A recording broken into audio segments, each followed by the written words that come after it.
Hi, welcome back to 1 Year of Leadership. This week, we're talking about knowledge. Now, I love to fix and I love to build. And so we're here in my garage, and this is my happy place. Now, if I'm going to do a job right, I need two things. First, I need the right tools. And they have to be the right ones. See, this happens to be one of my favorite tools, but it wouldn't do me much good with a nail, now would it? The other thing you have to have is knowledge. You got to know what you're doing.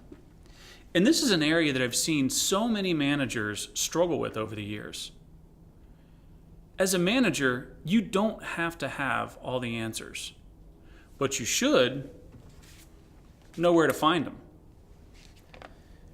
And that's a critical message that I've seen a lot of managers miss, including me. When I was young, I made this mistake so often because nobody taught me.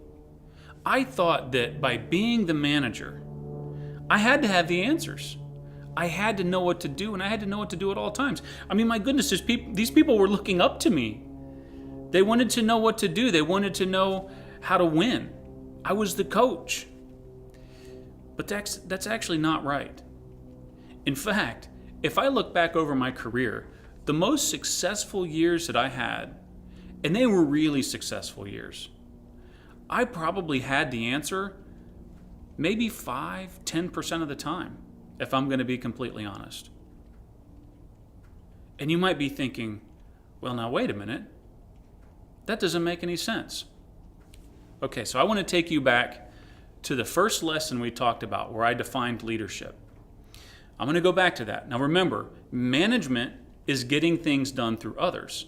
Leadership is inspiring others to take your goals as their own. So when you get into management, your job is to get things done through others. And that includes knowledge. So great leaders do a few things, and they do them very well. The first thing that they do is if somebody on your team or even another functional area comes to you and asks about something that you feel like you should know but you don't BS. Because if you start to BS, you're going to erode trust and you're only going to make yourself look foolish. And I know you've seen it happen before. So think about how you thought of the person that was giving you a line of BS when they didn't know. You get way more respect if you said, you know what? I don't know, but let's call Karen because I know she knows about this, and let's call her together. Or, you know what? I know that that's in a manual, and let's look it up. Or I know it's online. Let's work on finding that out.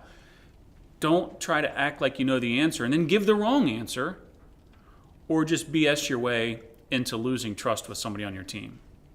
So number one, if somebody's coming to you and they ask for information that you feel like you should know, or maybe you should know, well, don't feel bad that you don't know it. Just figure out where to go to get it. That's the first thing.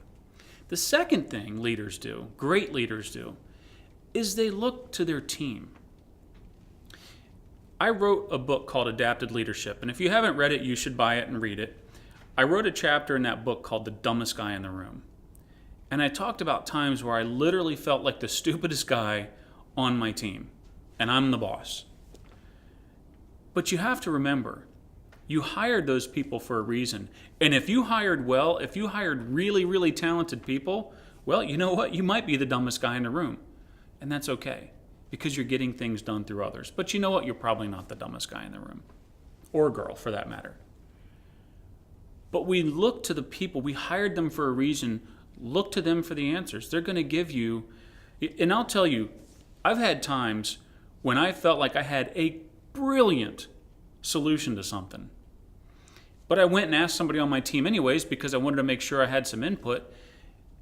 And lo and behold, somebody on the team has a solution that's even more brilliant than mine.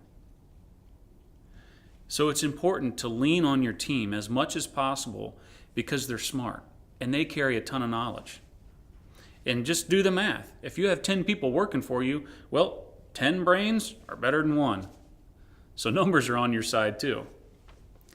The third thing that great leaders do is they connect their organization. And I've seen this mistake made by a lot of senior leaders. And this is the one that's a real game changer. You don't want to isolate your team. Even if you have outside groups, let's just say that you've got a marketing organization and they've got their own issues and dysfunction, and maybe they're not operating at their peak. And you think, you know what, we're not going to lean on the marketing team because they got issues. Well, guess what? That's foolish. They probably do have information that could help you. And you, as a leader, you have to connect your team to those outside groups. They could be other functional areas. They could be people outside the organization or sources of information, books, articles, whatever.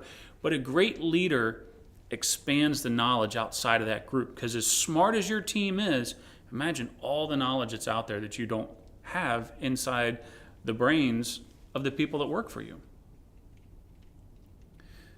So you have to admit and know where to find the information. You've got to lean on your team, and you've got to connect that team to the outside world. And just know that you don't have to have all the answers. Remember, you just need to know where to find them. Thanks for tuning in, and we'll see you next week.